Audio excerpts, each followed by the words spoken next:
இணைந்திருக்கும் நேயர்களே வணக்கம். நம்மளுடைய நிகழ்ச்சியினுடைய தலைப்பு பகுதியிலே சந்தித்தோம். இன்றைக்கு என்ன விடயம் கதைக்கப்படும்? இன்றைக்கு பல பேருக்கும் இன்றைய நாளை ஞாபகம் இருக்கிறதோ தெரியவில்லை.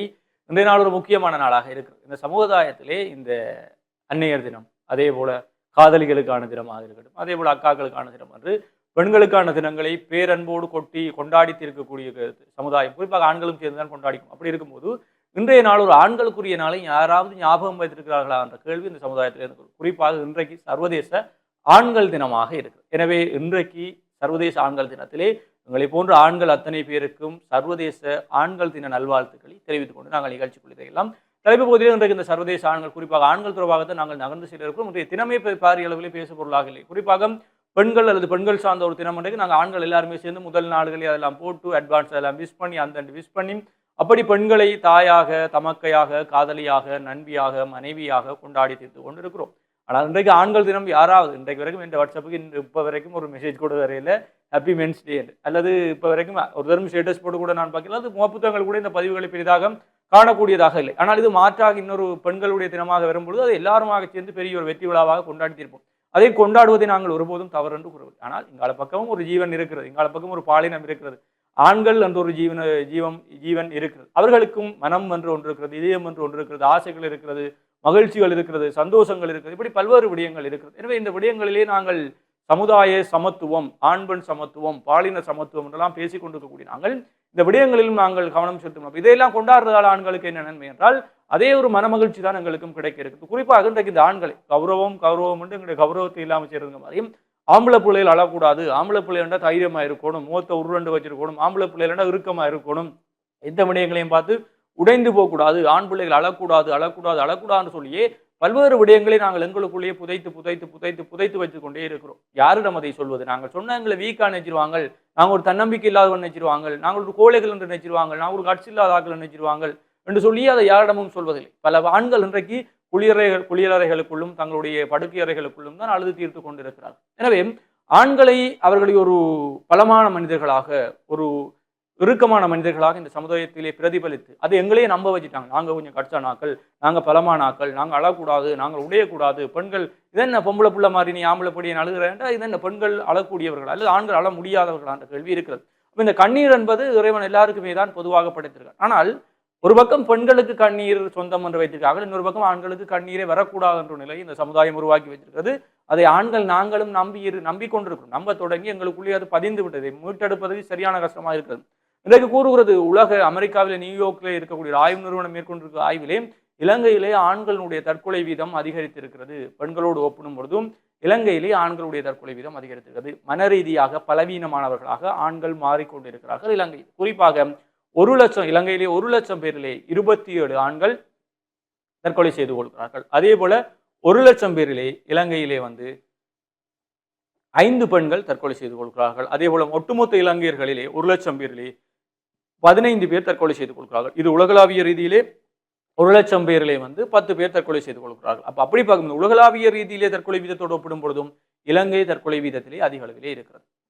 அதே போல இலங்கையிலே ஆண் பெண் என்ற அடிப்படையிலே பார்க்கும் போதும் ஆண்கள் தற்கொலை வீதத்தில் அதிகரித்துக் கொண்டிருக்கிறார்கள். குறிப்பாக 1க்கு 7, 1க்கு 9 அந்த அளவிலே ஒரு பெண்ணுக்கு 7 ஆண்கள் தற்கொலை என்ற விதத்தில் இருக்கு. அப்போ ஆண்கள் இங்கே மனரீதியாக மிக பலவீனமானவர்களாக மாறிக்கொண்டிருக்கிறார்கள் என்பதுதான் கவலைக்குரிய விடயமாக இருக்கு. ஏனென்றால் இன்றைக்கு இந்த கோவிட்டுக்கு பிறகு அல்லது இந்த பொருளாதார சிக்கல் வந்ததுக்கு பிறகு ஆண்கள் மீது பாரிய சுமைகள் சுமத்தப்பட்டு கொண்டிருக்கிறது. இங்கே காணி விலையேறிட்டு, தங்கம் விலையேறிட்டு, சாமான்கள் விலையேறிட்டு, கல்வி விலையேறிட்டு, எல்லாமே விலையேறி கொண்டிருக்கும் பொழுது அந்த சுமைகள் அனைத்தும் ஆண்கள் மீது சுமத்தப்பட்டு கொண்டிருக்கிறது. இன்றைக்கு புலம்பெயர் தேசங்களுக்கு போகிறோம், கனவுகளை இங்கே புதைத்து விட்டு, கட்டுநாயக்காவில் எத்தனை கனவுகள் புதைந்து போய் கிடக்கிறது யாருக்கு தான் தெரியும். கட்டுநாயக்காவில் விட்டு செல்லும் போது பல்வேறு ஆண்கள் நினைப்பது ஒரு 3, 4, 5 வருடங்களுக்கு பிறகு நான் திருப்பி இந்த கனவை தொடர்வேன். இன்றைக்கும் புதைந்த எலும்புகளாக அந்த கனவுகள் அவங்க கட்டுநாயக்காவிலே தான் இருந்து கொண்டிருக்கு. அப்படி பல்வேறு பேர் நாங்கள் கனவுகளை இங்கேயே விட்டு இந்த குடும்பங்களுக்கு ஒரு வயது பாடசாலை வரும் வரைக்கும் சந்தோஷமாக இருந்தோம். பிறகு பல்கலைக்கழக காலம் பட்டம் எடுக்கும் வரைக்கும் சந்தோஷமாக இருந்தோம். பட்டம் எடுத்த பிறகு இந்த சமுதாயம் உங்கள் மீது கொடுக்கக்கூடியது, உங்களுக்கு அக்கா தங்கச்சி இருக்கு, சீதனத்தை நீதான் கொடுக்கணும்,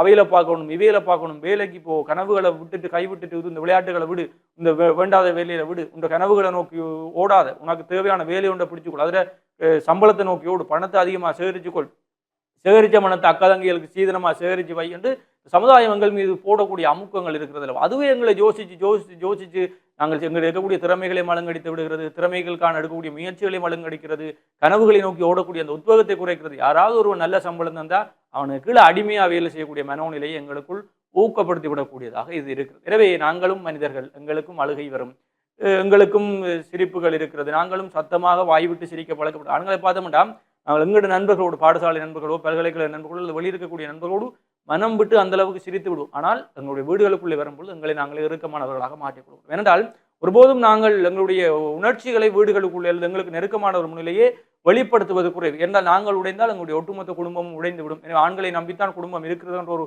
பாரிய பிம்பத்தையும் இந்த சமூகம் உருவாக்கி வைத்திருக்கிறது. எனவே நாங்கள் வீட்டிலேயே இருக்கக்கூடிய ஆட்களுக்கு முன்னால் அளப்பயப்படுறோம். நாங்கள் அழுதால் அவர்கள் உடைந்து விடுவார்கள். அப்பா அம்மாவுக்கு முன்னால் அளப்பயப்படுறோம். எங்களுடைய பிரச்சனையை சொல்ல பயப்படுறோம். இன்றைக்கு அதிகமான இதய வருத்தம், குறிப்பாக இந்த ஹார்ட் அட்டாக் எல்லாம் ஆண்களுக்கு வருவதற்கான காரணம் அவர்கள் தங்களுடைய கவலைகள், மனக்கவலைகளை தங்களுக்குள்ளேயே புதைத்துக் கொண்டிருக்கிறார்கள். அதிலே வெளியிலே சொல்ல முடியாது. ஆனால் அழுகையை பெண்கள் பலவீனமாக பார்க்கிறார்கள். ஆனால் அழுகை ஒரு மிகப்பெரிய ஆயுதம். பெண்களை அவர்களுடைய உடல் உள்ள பிரச்சனைகளிலிருந்து பாதுகாக்கக்கூடிய ஒரு மிகப்பெரிய விடயமாக அழுகை இருக்குது. யாராவது ஒரு நண்பியாக இருக்கட்டும், அம்மாவாக இருக்கட்டும், தங்கையாக இருக்கட்டும், யாராவது ஒருவரோடு சேர்ந்து அழுது அழுது தங்களுடைய கஷ்டங்களை வெளியில் அனுப்பிவிடும். ஆனால் அழக்கூட முடியாமல் இங்கே நாங்கள் ஆண்கள் கவலைப்பட்டு கொண்டிருக்கிறோம் என்பதை அப்போ நாங்கள் அடிக்கடி கூறக்கூடிய விடயம். எல்லாவற்றையும் எல்லாவரோடும் பகிர்ந்து கொள்ள வேண்டிய தேவையில்லை. ஆனால் எல்லாவற்றையும் யாராவது ஒருவரோடு பகிர்ந்து கொள்ளக்கூடிய அளவுக்காவது ஒருவரை நாங்கள் வைத்துக் கொள்ள வேண்டும். குறிப்பாக ஆண்கள் அந்த விடயங்களை வைத்துக் கொள்ள வேண்டும். எனவே இந்த ஆண்கள் தினத்திலே ஆண்களாகிய நாங்கள் எங்களுடைய உணர்ச்சிகளை வெளியிலே நாங்கள் காட்ட முயற்சிக்க வேண்டும். இந்த உடம்பில் இருக்கக்கூடிய இந்த அழுக்குகளை வெளியேற்றுவது கூட எங்களுடைய மனதிலே இருக்கக்கூடிய இந்த உணர்ச்சிகள், கவலைகள், சோகங்கள், கஷ்டங்கள் எல்லாத்தையுமே உள்ளே போட்டு போட்டு போட்டு வச்சோம்னா அதெல்லாம் எங்களுக்கு ஸ்ட்ரெஸ் ப்ரெஷர் ஆகி இன்றைக்கு இந்த பாரி இருதய நோய்கள் எல்லாம் உருவாக்கக்கூடிய இருக்கு. எனவே இந்த மன அழுத்தங்கள் எல்லாம் வெளியிலே கொண்டு தீர்ப்போம். எனவே யாருமில்லாத அறையிலாவது அழுது எங்களுடைய கண்ணீர் மூலம் அவற்றை வெளியேற்ற வேண்டியதான் தேவையாது. அதே போல இன்றைக்கும் இந்த வீடுகளிலே அம்மாமாரோட அல்லது தங்கைமாரோட பழகுவதை போல அப்பா அம்மாரோடு பெரிதாக யாரும் பழகிக் கொள்வதில்லை. அந்த அளவுக்கு நகைச்சுவையாக அல்லது அன்பு பாராட்டி பழகுவது குறைவு. ஏனென்றால் அப்பா என்பவர் இறுக்கமானவர், கொஞ்சம் கண்டிப்பானவர், அப்பா என்பவர் எப்பவுமே முகத்தை உருண்டு வச்சிருப்பார் என்று ஒரு பிம்பத்தை உருவாக்கி விட்டார். ஆனால் அப்படி இல்லை. ஆண்களுக்கும் எங்களுக்கும் தேவைகள் இருக்கு. எங்களோடும் கதைக்க வேண்டும் என்று நினைப்போம். நாங்களும் வெளியிலே சென்று விட்டு வரும்போது வீட்டிலே யாராவது எங்களை கேட்க, நாங்கள் அமைதியாக இருக்கிறோம், ஆண்கள் அமைதியாக இருக்கிறோம், நாங்கள் யாராவது வந்து பேசுங்கள் என்பதுதான். நாங்கள் பேசினால் அது எங்கேயும் ஒரு மாதிரி போய்விடுமோ அல்லது ஒரு விதமாக பலவீனமாக காட்டிவிடும் எங்களுடைய கவலைகள் சொன்னால் என்ற எண்ணத்திலே நாங்கள் எங்களை இறுக்கமாக வைத்துக் கொள்வோம். ஆனால் எனவே தயவு செய்து இந்த பல்கலைக்கழகங்களில் படிக்கக்கூடிய தங்கைகள் அக்காக்களாக இருக்கட்டும், வெளிநாடுகளில் இருக்கக்கூடிய தங்கைகள் அக்காக்களாக இருக்கட்டும், வெளியூரிலே உங்கள் அண்ணா தம்பி வேலை செஞ்சு இருந்தால் அல்லது வெளிநாடுகளில் இருந்தால் அவர்களோடு போன் செய்து கதைங்கள். இன்றைய தினத்திலாவது அண்ணா ஆண்கள் தின வாழ்த்துக்கள், இன்றைக்கு இந்த வாழ்த்தை சொன்னதால் உனக்கு எடுத்து கொஞ்சம் கதைகள், என்ன நடக்குது, இப்படி இருக்குன்னு கதைங்கள். அவர்கள் உங்களுக்காகத்தான் உழைத்துக் கொண்டிருக்கிறார்கள். கொட்டும் பனியிலும் அந்த வெயில்களுக்குள்ளும் மாடாய் உழைக்கிறார்கள். எல்லாம் உங்களுக்காகத்தான். உங்களுடைய இந்த சமுதாயம் உருவாக்கி வைக்கக்கூடிய மிக கொடுமையான விடயம் இந்த சீதனம். இந்த சீதனத்துக்காகத்தான் அவர்கள் அங்கே உழைத்துக் கொண்டிருக்கார்கள். எனவே இன்றைய தினத்திலாவது அந்த ஜீவன்களுக்கு போன் பண்ணி விஷ் பண்ணி இந்த விடயங்களை நீங்கள் விஷ் பண்ணாட்டியும் பரவாயில்ல, கொஞ்சம் கதைகள், சாப்பிட்டியா, என்ன செய்யற, எப்படி இருக்கிறா, உண்ட தனிப்பட்ட வாழ்க்கை எப்படி இருக்கு, சந்தோஷமா இருக்கிறியா, வெளியில போறியா, வாரியா, தனியாக உழைப்புண்டு மாத்திரம் இருக்காம உடம்ப கவனினா விடயங்களை கதைகள். அது எங்களுக்கு அது மாற்றங்களை ஏற்படுத்தலையோ அந்த வார்த்தைகள் எங்களுக்கு மிகப்பெரிய சந்தோஷத்தை கொடுக்கும். இன்றைக்கு பலரும் அன்புக்காக இயங்கிக் கொண்டிருக்கக்கூடிய இந்த சூழலில் இந்த விடயங்கள் தேவை என்பதைத்தான் நாங்களும் கூறிக்கொடுக்கணும். எனவே இந்த ஆண்கள் தினத்தில் கொஞ்சம் ஆண்களின் பக்கமும் திரும்பி பாருங்கள். நாங்களும் மனிதர்கள் தான். நாங்கள் அடிக்கடி கூறுவது போல இந்த குளியலறைக்குள்ளாம் ஆண்கள் குளிக்கும் போது தண்ணீர் மாத்திரம் வெளிவருவதில்லை, தண்ணீரோடு சேர்ந்து பல ஆண்களுடைய கண்ணீரும் வெளிவருது. அதான் நாங்கள் கண்ணீரை கரைக்கக்கூடிய இடமாக இருக்குது. எனவே நண்பர்கள் மத்தியிலே நாங்கள் சந்தோஷமாக இருக்கலாம். ஆக க்ளோஸான அல்லது ஆக நெருக்கமான நண்பர்களிடம் மாத்திரம் எங்களுடைய கவலை கஷ்டங்களை கூறக்கூடிய. அதுக்கு மாத்திரம் ஆண்கள் பெரிதாக நண்பர்களுக்கு இடையில் இந்த கவலை கஷ்டங்களை கூறி கொள்வதில்லை. அது ஆண்கள் விரும்புவதும் இல்லை. நண்பர்கிட்ட போய்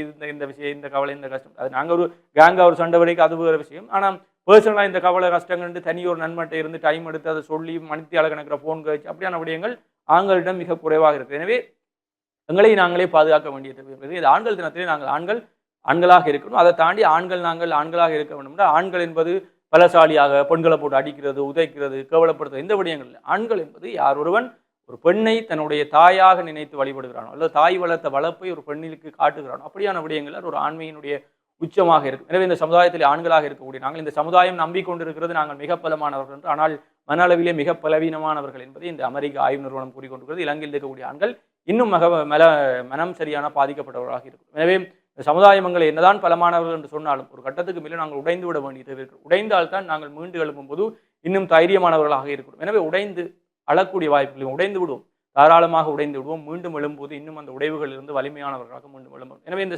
சர்வதேச ஆண்கள் தினத்தில் நாங்கள் மீண்டும் எல்லாருக்கும் ஆண்களை குறிக்கணும். இன்றைய தினத்திலே வீட்டில் இருக்கக்கூடிய ஒரு கொஞ்சம் கதையுங்கள், அப்பாவோடு கதையுங்கள், அண்ணாவோடு கதையுங்கள், தம்பியோடு கதையுங்கள், கணவரோடு கதையுங்கள், காதலனோடு கதையுங்கள், தோழனோடு கதையுங்கள். குறிப்பாக இந்த தோழன் ஆண்களுக்கு வந்து தோழிகள் இருக்கும்போது ஆண்கள் கொஞ்சம் இன்னும் சந்தோஷம். என்னடா ஆண் நண்பனோடு பகிர்ந்து கொள்வதை விட தோழிகள் சில முகமாற்றத்தை வைத்தே கண்டுபிடித்து விடுவார். எனவே தோழிகள் இன்றைக்கு பாடசாலை பல்கலைக்கழகங்கள் முடிந்த பிறகு பல்வேறு தோழன் தோழிகள் பிரிந்து பல்வேறு இடங்களில் இருக்கு. எனவே இருக்கக்கூடிய தோழிகள் உங்களுடைய நண்பனுக்கு இன்றைய கோல் பண்ணி கதையுங்கள். எனவே ஆண்கள் கொஞ்சம் கஷ்டப்பட்டு கொண்டிருக்கிறார்கள், இலங்கையில் இன்னும் கொஞ்சம் கூட கஷ்டப்படுகிறார்கள். எனவே இந்த மனதளவிலே அவர்களை நாங்கள் திடமாக்க வேண்டிய தேவை இருக்கிறது. குறிப்பாக எங்களுடைய பெண் சமுதாயம் உங்கள் அத்தனை பேருக்கும் அந்த விடயம் இருக்கிறது.